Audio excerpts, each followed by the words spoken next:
ভিডিওতে দুটো টপিক নিয়ে ডিসকাস করব। প্রথম হচ্ছে দেবলীনা প্রচুর মিথ্যে কথা বলে, এবং 2 নম্বর কথা হচ্ছে টিনার মায়ের দেখলামও। একটা জিনিস জানো তো, অতিরিক্ত ভালো নয়। অনেক সময় মিষ্টি খেতে গিয়ে আমরা বলি পায়েসটা খুব মিষ্টি হয়ে গেছে, বা এখানকার রসগোল্লাতে মিষ্টি বেশি, এরকম বলি। মিষ্টিতে পর্যন্ত চিনির পরিমাণটা মেজার করে দিতে হয়, বুঝতে পারছো? না হলে কিন্তু আর জীবনে মিষ্টিটা বুঝে সুঝেই খেতে হয়, না হলে কিন্তু তোমার ডায়াবেটিস হওয়ার চান্স থাকে। টিনার বাপের বাড়ির ক্ষেত্রে আমার মনে হচ্ছে ওই ডায়াবেটিসটিই ধরে গেছে ওদের জীবনে, কোনো মানুষের বলছি না। কেন এক্সপ্লেন করব তার আগে বলি, welcome back to my channel my world of words. আমি সৌমি। আচ্ছা শোনো, একটা জিনিস প্রথমে হচ্ছে দেবলীনা মিথ্যে কথা বলছে। দেবলীনা প্রথমে দেখালো যে দেবলীনা একটা জায়গায় বলছে তার স্বামীকে, সে বলছে যে গত বছর বিয়ে হয়েছে, ফেব্রুয়ারি হয়ে গেল, এখনো রেজিস্ট্রিটা করলে না। কতবার বলেছি রেজিস্ট্রিটা করে নাও, কিন্তু দেবলীনা বলছে যে আমার মা, ও স্বামী বলছে, মানে প্রভা বলছে আমার মা আমাকে রেজিস্ট্রি করতে বারণ করেছে। তার কারণ বাই চান্স যদি কিছু হয়ে যায়, দুর্ঘটনা, আমি কথাটা মুখে আনতে চাইছি না, পাইলটের জীবন তো, মাঝখানে যদি কিছু অঘটন ঘটে যায় সেই পয়সাটা যাতে বউ না পায়। রেজিস্ট্রি হলে বোধহয় কিছু নিয়ম টিয়ম আছে যে আইনত বউ সিদ্ধ করতে হয়, এটা কিন্তু জানি আমি। আমার যখন পাসপোর্ট মানে ভিসা টিসার ব্যবস্থা হয়েছিল না, তখন আমাদের ওই ম্যারেজ সার্টিফিকেট করাতে হয়েছিল। আমার বিয়ের প্রায় 1.5 বছর পরে আমাদের রেজিস্ট্রি হয়েছে, বুঝতে পারছো? ম্যারেজ সার্টিফিকেট করতে হলো, মানে ওই সার্টিফিকেটটা প্রচুর কাজ লাগলো, পাসপোর্টের জায়গা তো প্রচুর কাজে লাগবে। তো যাই হোক, তো এরকম কিছু ব্যাপার আছে। তো প্রভা বারবার বলছে মা রেজিস্ট্রি করতে বারণ করেছে, রেজিস্ট্রি করবো না। সেইখানে কিছু লোক ব্যাপারটা ক্লিয়ার করছে, আর একটা শর্টস তুলে দিয়েছে, দিয়ে যেখানে দেখা যাচ্ছে প্রবাহ সাইন করছে, মানে দেবলীনা প্রবাহ বিয়ে ড্রেসে সাইন করছে। ডকুমেন্টটা কি বুঝতে পারলাম না, কাগজটা শর্টসে অত বোঝা গেল না। এইবার ব্যাপারটা হচ্ছে ওরা বলেছিল, দেবলীনা দিদি প্রথমেই বলেছিল বায়োমেট্রিকটা মেলেনি বলে রেজিস্ট্রিটা কমপ্লিট হয়নি, কিন্তু ওদের রেজিস্ট্রি করানোর মানসিকতা ছিল না। এটা প্রথম থেকেই ওরা বলেছে, যে ওরা বারবার ও শ্বশুর শাশুড়িও বলেছে ওই জন্যই তো আমি রেজিস্ট্রি করতে দিইনি। এবার দেবলীনা এইগুলো এসে কেন বলেছে, কারণ লোকে এক্ষুনি কি বলবে জানো, ওর যেটা ভয় সব থেকে, যে ইন্ডাস্ট্রির মেয়েরা ঘর সংসার করতে পারে না, তারা ঢাক ঢোল পিটিয়ে বিয়ে তো করে, মানে কন্টেন্ট করে বিয়ে করে, কিন্তু তারা ঘর সংসার করতে পারে না, টিকে সংসার করতে পারে না। যার জন্য দেবলীনা বোধহয় ভেতরের কথাগুলো এসে আমাদের সামনে বলেছে যে শুধু অন্য কোনো পুরুষ পেয়ে আমি আমার স্বামীকে ছেড়ে দিইনি, এই ব্যাপার হয়েছে। আর ছাড়াছাড়ির কথাই বা উঠছে এখানে, এখনো তো ছাড়াছাড়ি হয়নি, ভগবান করুন ওদের ছাড়াছাড়ি না হোক। মেয়েটা যখন এত ভালোবাসে, এত সংসার করতে চায়। এবার আমার মুদ্রা হচ্ছে, যারা দেবলীনাকে মিথ্যে কথা প্রমাণ করতে চায়, যারা দেবলীনাকে মিথ্যেবাদী প্রমাণ করতে চায়, তারা কি থেকে প্রমাণ করছে বলতো? দেবলীনারই শর্টস থেকে। যদি না প্রবাহ কারোর সঙ্গে পার্সোনালি যোগাযোগ করে থাকে, তাছাড়া যে ভিডিওগুলো তুলে প্রমাণ করার চেষ্টা হচ্ছে, সেগুলো কি দেবলীনারই শর্টস? তাহলে মিথ্যে কথাটা সে কোথায় বলল? দেবলীনাই এক জায়গায় দেখিয়েছে সে আর তার স্বামী, মানে ওই দেবলীনা বা তোমার সায়কের শর্টসও যদি বলো, সেখানেও দেবলীনার পারমিশন আছে। কেউ না কেউ তার ছবি তুলছে, সেখানে তার পারমিশন আছে। তার মানে শর্টসটা হয় দেবলীনা চ্যানেল থেকে বা যারই চ্যানেল থেকে আসুক, উইথ দেবলীনাস পারমিশন। তার মানে সে মিথ্যে তা কোথায় বললো? সে তাদের ওখানে ওই মানে শৈশবটা হয়েছে, বায়োমেট্রিক মেলেনি, স্পষ্ট বোঝা যাচ্ছে। একটি মেয়ে বলে তাকে মিথ্যেবাদী সাজাবার জন্য পুরো পৃথিবী উঠে বসে লেগেছে। পুরো পৃথিবী কেন বলবো, মানে আমাদের এই বেঙ্গলি সমালোচনার জগৎ, ফেসবুক এবং ওয়াইটিতে, যেখানে তার পুরুষ পার্টনারটির কথা আমরা কিন্তু কিছুই জানি না। তাহলে মেয়েটা শুধু মিথ্যে কথা বলবে কেন? আর যে বলছে, যে প্রমাণ তুলে দিচ্ছে, তার কথা না শুনে একটা অচেনা লোককে আমরা সাপোর্ট করতে যাব কেন? তাই না? যেখানে আমরা শর্টসে তার স্ত্রীকে বেগম জান বলছে, এটা দেখেছি। কেউ আবার বলছে খুনসুটি করে স্ত্রীকে বেগম জান বলা যায়? একজন পুরুষ আবার বলছেন ছেলেরা সারাদিন বলতে পারে না সুন্দর লাগছে সুন্দর লাগছে, সারাদিনের কথা তো হচ্ছে না, একবার তোমার বউ আদিক্ষেতা করে যদি জিজ্ঞেস করে নতুন ড্রেস পরে দেখো তো আমায় কেমন লাগছে, বাহ বেশ লাগছে, এইটুকু তো বলা যায়। আর এখানে যে আমি যেই কমেন্ট করি SBLET বলে একটা গিয়ে আইডি গিয়ে, যাকে টিনার ভিডিওতেও দেখবে, এবং উনি আমার ব্যাপারে খুব কিউরিয়াস, আমার মনে হচ্ছে আমারই কোনো দর্শক কোনো কারণে আমার কন্টেন্ট হয়তো ওনার পছন্দ হয়নি, চেয়েছিলেন আমি পাল্টি মেরে ওনাকে একটু এন্টারটেনমেন্ট দিই, সেটা হয়তো হয়নি, যার জন্যে উনি ঠিক যেখানেই যান আমার কথা খুবই বলেন। আমি দেখছি মানে এত পরোপকারী পরার্থে প্রাণ উৎসর্গ করা মানুষ আমি খুব কম দেখেছি। ডেটল সাবানে হাত ধুয়ে আদা জল খেয়ে আমার পেছনে লেগে আছে, বুঝতে পারছো? তো সেখানে গিয়ে আমি গালিমন্দ করে এসছে যে কি কি বললো কথাটাও ভুলে যাই। সোশ্যাল মিডিয়া এসেছে দুঃখ প্রকাশ করতে, বেশ করেছি তোর কি রে, বেশ করেছি। সোশ্যাল মিডিয়া সকলের জন্য, ওই জন্য ওর নাম হচ্ছে social media, society related. Social মিডিয়াতে যেটা আমার ফিলিংস সেটা আমি বলবো। এবার তুমি কার থেকে কি খেয়ে বসে আছো, টাকা না পয়সা ভগবান জানে, তাই না? এইভাবে আমার পেছনে যে হাত ধরে পড়েছে নিশ্চয়ই তার কিছু গেন আছে, পয়সা করে দিয়ে হয়তো পুষেছে, বুঝতে পারছো? এবার তুমি যদি চোখে পট্টি পড়ে থাকো, তুমি একটা অচেনা পুরুষের সাইড নিচ্ছ যাকে চেনোই না।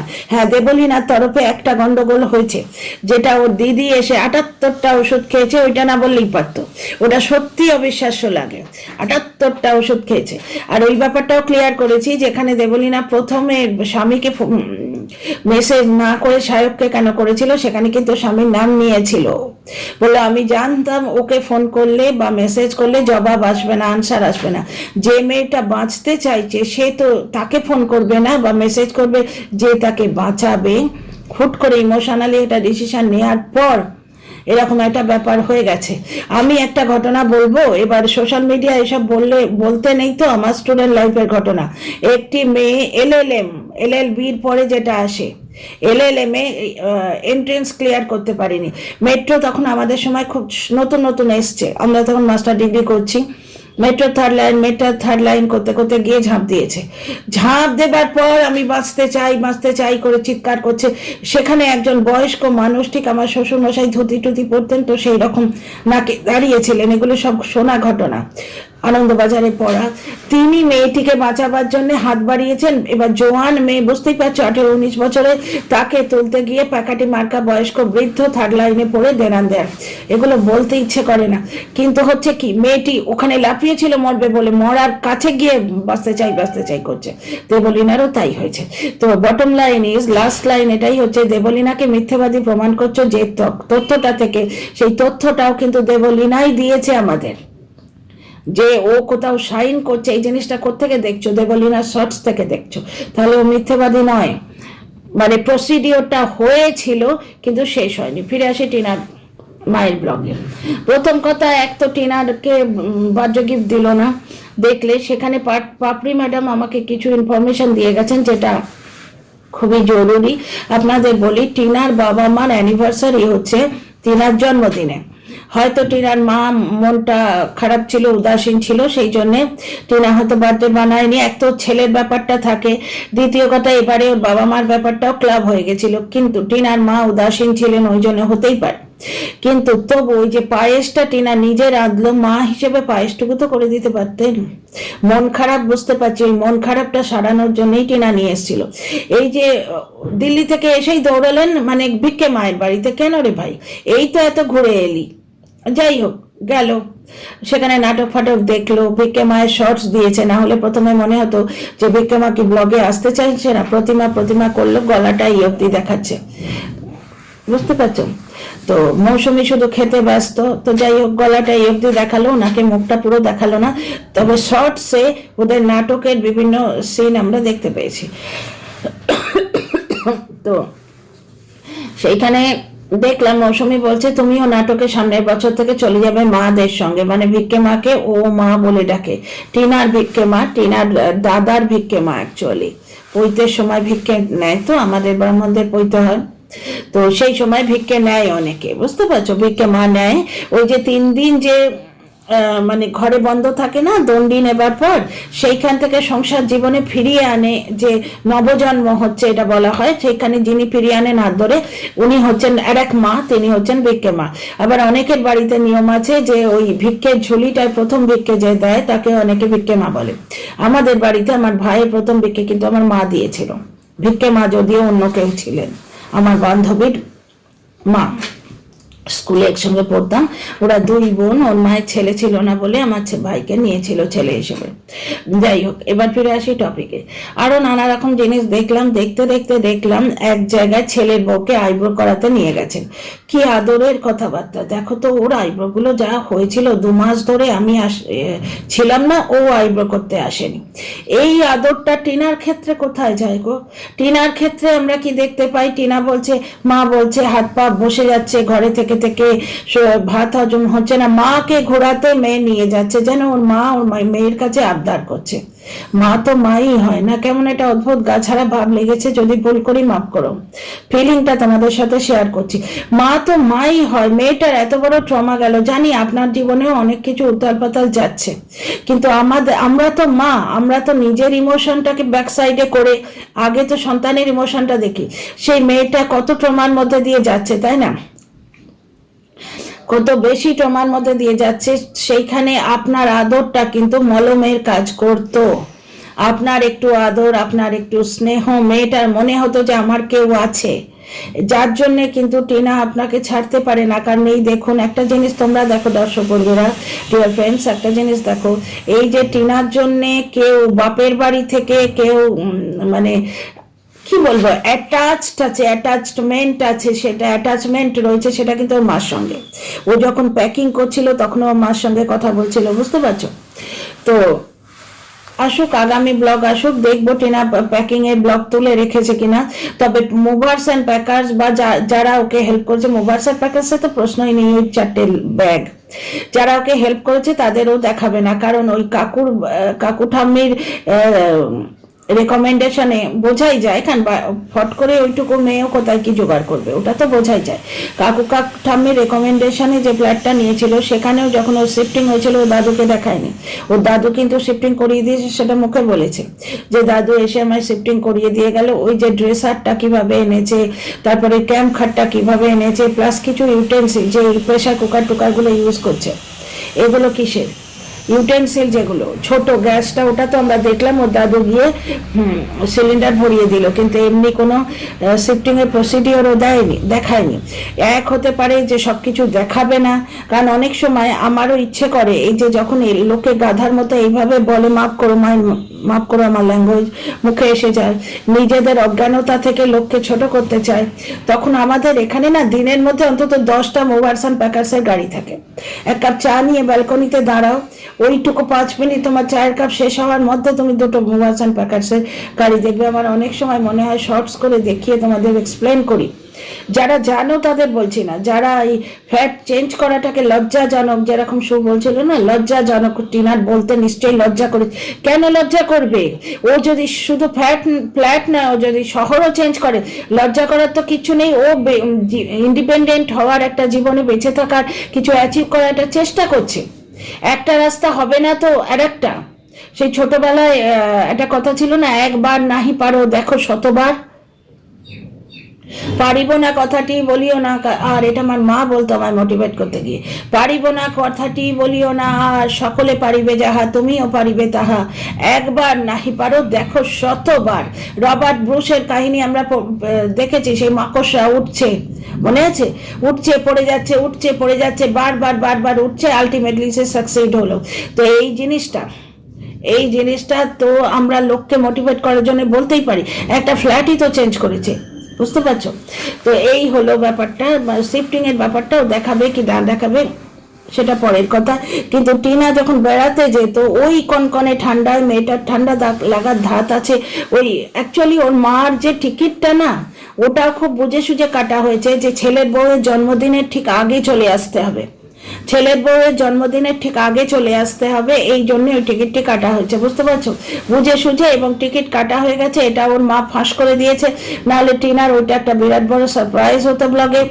2 নম্বর কথা হচ্ছে ওই টিনার মা চলে আসবে, ওই জন্য যতই ঠান্ডা হোক, রৌদ্র উঠুক, বৃষ্টি পড়ুক, যে কোনো উপায়ে যেন টিনা মা তার কচি গর্ভধারিণীকে বেড়াতে নিয়ে যাচ্ছে। মা বলছে ঘরে থেকে থেকে কেমন হয়ে যাচ্ছে। অ্যাকচুয়ালি ব্যাপারটা টিকিট কাটা হয়ে গেছে তো দিল্লি দ্রষ্টব্য স্থানগুলি এমনি দেখে যাবেন, তাতে কুয়াশাচ্ছন্ন হোক, প্রচন্ড ঠান্ডা লাগুক, মেয়ে অসুস্থ হয়ে যায়, যাই হোক। কিন্তু এখানে এসে আইব্রো করার সময় যে পরের মেয়ের প্রতি খুব ভালো লাগছে, দেখো শাশুড়ি হিসেবে বৌমাকে ড্যাশ বেটি না বলে আদর করছেন, খুব ভালো লাগছে, কিন্তু পরের মেয়ের প্রতি ওনার যে স্নেহটা দেখেছিস, নিজের মেয়ের প্রতি সেই স্নেহটা কোনো জায়গায় যেন পাই না। এক এক সময় মনে হয় টিনা যেন ওর মা, বুঝতে পারছো? যেন নিতে হবে, শুধু বলতে নেই, এভাবে বলতে খারাপ লাগে, মা মেয়ের সম্পর্ক, কারণ ওই একটা মা ছাড়া কিন্তু টিনার শেকড় আর নেই, কেউ বদার নয় ওর জন্য। তোমরা বলো, এক ঠাম্মি ছিলেন, বুঝতে পারছো, ঠাম্মি বর্তমানে ব্যারেলিতে আছেন, হ্যাঁ, এবার ঠাম্মি ছিলেন, আর বর্তমানে এই যে দাদা বৌদি, এরা খুব ভালো ব্যবহার করছে এই পর্যন্ত, ঠিক আছে, কিন্তু ওরা কি ঠিক সেইভাবে বদার দায়িত্ব নেবে? দায়িত্ব তো মাই নেবে। বাবার আতা পাতা নেই, বাবার সঙ্গে কথা হয় কিনা টিনার ব্লগে দেখায় না, সুতরাং আমরা ওটা গেস করে বলতে পারি না বাবার সঙ্গে কথা হয় কিনা, কিন্তু বাবা যে মেয়েকে খুবই ভালোবাসেন সেটা বোঝা যায়। টিনার বাবার যেটুকু যোগাযোগ আছে টিনার সাথেই আছে, কারণ টিনার কথায় উনি বাড়ি এলেন, 5,000 টাকা সবাইকে দিয়ে গেলেন। টিনার কথায় একবার ওই লক্ষ্মী পুজোর আগে গেছিল ওর বাবার কাছে, ওটা কিন্তু টিনার জন্যই হয়েছে, ওটা টিনার জন্যই হয়েছে। আর টিনার মা কিন্তু সিঁদুর পরা আবার শুরু করেছে, সঙ্গে উনি থাকেন না, কিন্তু সম্পর্ক ছেদ হয়নি।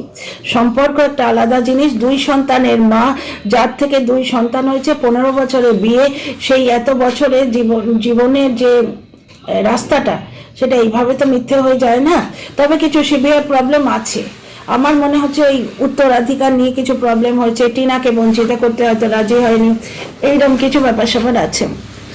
একবার তুমি যদি এইটিকে জড়িয়ে নাও না, আর খুলতে পারবে না। না পড়েছো তো ঠিক আছে, এই অদ্ভুত একটা গরমাহাট তুমি যেই পেয়ে যাবে না, আর এটা মাথা থেকে ছাড়তে পারবে না। যাই হোক, আমি বেরোবো, অ্যাকচুয়ালি জ্যাকেট প্যাকেট পরে আছি তো, এই একটা। আর মন্দির আর ব্লগটা আজকে দেখলাম, আজকে নয় কাল থেকে, হ্যাঁ আজই দেখেছি। বাসের মধ্যে 2টো এসি, একে বলে বাস, একে বলে বাস। ফোকটের পয়সা হলে না এরকমই হবে, নিজেকে নোংরা করে আর কন্ট্রোভার্সি দিয়ে দিয়ে পয়সা কামানো। তবে এবারে ওই সারপ্রাইজ বার্থডেটা দর্শকরা মেনে নেয়নি, সারপ্রাইজ বার্থডেটা কিন্তু কেটে গেছে। কারণ কি, দুজনে মিলে একই কন্টেন্ট শেয়ার করছে, তো সারপ্রাইজটা ওদিক দিয়ে বেরিয়ে গেছে, বুঝতে পারছো? আর পুরো জিনিসটা নাটক লাগছে। আজকে এমন মনে হচ্ছিল মানে টিনার জন্য, টিনার মায়ের যতটা কষ্ট না হয়, শুয়ের জন্য মন্দিরার তত বেশি কষ্ট হচ্ছিল। একসঙ্গে বেরোতাম, আহারে একসঙ্গে বেরোতাম, ওই দেখো আবার দেখা হয়ে গেল, কি আনন্দ কি আনন্দ। পুরো জিনিসটাই যেখানে বিজনেস পার্টনারশিপ, দুজনে মিলে পয়সার জন্য ওটা করছে, এবং আগে থেকে প্ল্যান ছিল। তোমরা খেয়াল করেছো কিনা জানি না, ওই যে যখন ওইখানে গেছিল ওই বরফের জায়গায়, মানালিতে বোধহয়, কুলু মানালিতে যখন গেছিল, বা সিমলা নয় বোধহয়, কুলু মানালি, আমরাও গেছিলাম কুলু মানালি, ওর অফিস থেকে নিয়ে গেছিল অনেক দিন আগে। আমার ছেলে তখন নার্সারিতে পড়ে, মন্ট 3 বলে, মন্টেসারি 3-তে পড়তো তখন, মন্টেসারি 2-তে পড়তো তখন তো 2005-এ। তো যাই হোক, তো সেই সময় একটা জিনিস বলি, তো সেইখানেই মন্দিরা বলেছিল যে পরে আর একটা ট্যুর আসছে, সেখানে সঙ্গে একজন যাবে। আমি তো ভেবেছিলাম ওই শিলিগুড়ির মহিলা, ও হয়তো যাবে, বিদেশে যে আছে সেটি না, ওর সঙ্গে যাবার জন্য বিদেশ থেকে পয়সা খরচ করে আসবে, এতটা হাই অপস করিনি। কিন্তু আমি ভেবেছিলাম ওই শিলিগুড়ির মহিলা যাবে, তারপর দেখা গেল এই মহিলা যাচ্ছে, এই কন্ট্রোভার্সি ক্রিয়েটার। ব্যাপারটা হচ্ছে দর্শকরা পুরোটাই বুঝতে পারছে যে একটা স্বার্থের ব্যাপার, এবং এমন 4টে মানুষ এক জায়গায় হচ্ছে যাদের নিজেদের মধ্যেও কোনো বন্ধন নেই। হাজব্যান্ড ওয়াইফের যে রোমান্স, হাজব্যান্ড ওয়াইফের যে এন্টারটেনমেন্ট, সেইটা যদি থাকে নিজেদের মধ্যে, যে স্বামীকে একটু কাছে পেয়েছি, ক্লোজ পেয়েছি। মন্দিরার ক্ষেত্রেই দেখো না, মন্দিরা সোশ্যাল মিডিয়াটা হচ্ছে রোজগারের জায়গা, বাড়ি গেলে সোশ্যাল মিডিয়া, রিল, তারপরে তোমার শাড়ির বিজনেস, তারপরে আবার সকলের সঙ্গে চ্যাট করা, কথায় থাকা, কন্ট্যাক্টে থাকা, নিজের জন্য কতটুকু সময় পায়। এই সমস্ত জায়গাগুলো ওর জীবনে যে ড্যামেজটা হয়েছে সেটা মানে ও নিজের জন্য যে ড্যামেজটা করেছে ওর বিবাহিত জীবনে, সেইটা মিটিয়ে নেওয়ার তো একটা জায়গা, তাই না? কিন্তু ওরা হচ্ছে পড়ার্থে নিবেদিত প্রাণ, পুরোটাই দেখানো। ভেতরে কিছু থাকলে অত দেখাতে হতো না। রাস্তায় উল্টোপাল্টা খাবি না বলে চলে গেল ছর্দির কথা। এই পুচকি বনু, এই মানে সাতঘাটের জল খাওয়া পুচকি বনু উঠছে বসছে, ছর্দির কথায় যেন উঠছে বসছে, বুঝতে পারছো? মানে পুরোটাই ফেক লাগে না? আহা, এইটা বাসে টিভিটা না দেখলেই চলছে না, টিভি তো বাড়িতে আছে। ওইখানে জার্নিটা এনজয় করো, পয়সা দিয়ে গেছো কেন? বাসে উঠলে বমি হয়। আমার মনে আছে কৃষ্ণনগর হয়ে আমরা যাচ্ছিলাম, ওখানে কৃষ্ণনগরে হল্ট দেয় তো টয়লেট ফলে যাওয়ার জন্য। সেখানে হাজবেন্ড বলছে যে আমরা শুধু দই মিষ্টি খাবো, বেশি কিছু খাবো না, কারণ বাসে বমি হয়। তখন আমার ছেলে আমার কোলের মধ্যে আমার বুকে মুখ দিয়ে বমি করে ফেলেছিল। এই 8-9 মাসের বাচ্চা হবে বোধহয়, না আর একটু বড়, 18-19 মাসের হবে। বাসে জার্কিং এ বমি হয়। ওরা অবশ্য সারাদিন কিছু খায়নি, ব্রেকফাস্ট খায়নি, খিদে তো নিশ্চয়ই পেয়েছে, কিন্তু খুব লাইট একটা কিছু খেলে ভালো হতো। পরেই ঠিক তাই দেখা গেল, বমি হচ্ছে, বুঝতে পারছো তো? যাই হোক, ওদের বাসটা সত্যি ওই যেটা কন্ট্রোভার্সি, ওর বাসটা যেটা নিল সেটা সত্যি এত ভিড়, গরু ছাগলের মতো, ওটা যাবে কি করে কে জানে। আর এখানে লাস্টে কন্ট্রোভার্সি না দিলে তো মন্দিরের ব্লগ কমপ্লিট হয় না। লাস্টে ঠিক কন্ট্রোভার্সিয়াল অ্যাঙ্গেল দিল, আমার ঘাড় দিয়ে পুরো টাকাটা পাঠাচ্ছে।